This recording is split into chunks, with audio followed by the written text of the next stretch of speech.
Thank you, Summer. Hi, I'm Daisuke Furuta, Google News Lab Teaching Fellow in Tokyo.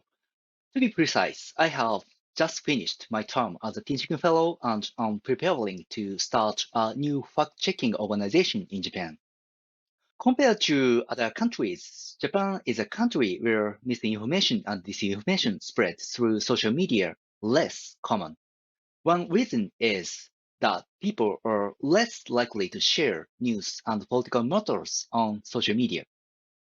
According to Reuters Institute Digital News Report, the rate is one-third that of the average country. So fewer people are sharing news means fewer people spreading misinformation.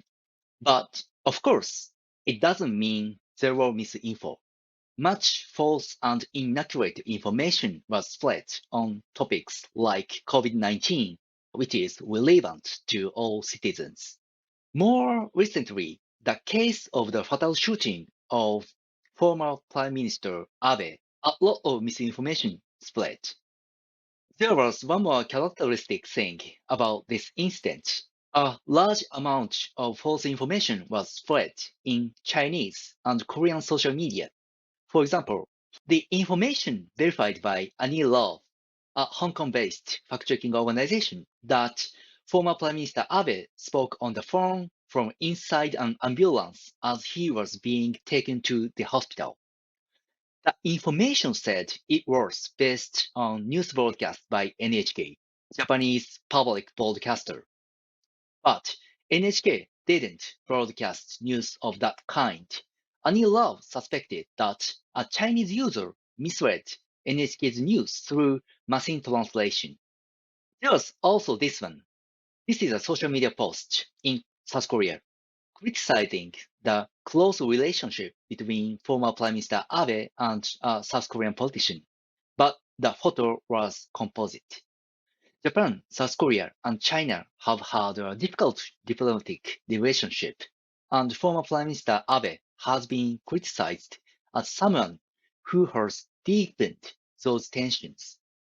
This is probably one of the reasons why a lot of misinformation spread in South Korea and Chinese-speaking countries in the wake of the assassination. If you search for Abe in Google's fact-check tools, you will find numerous fact-checking cases.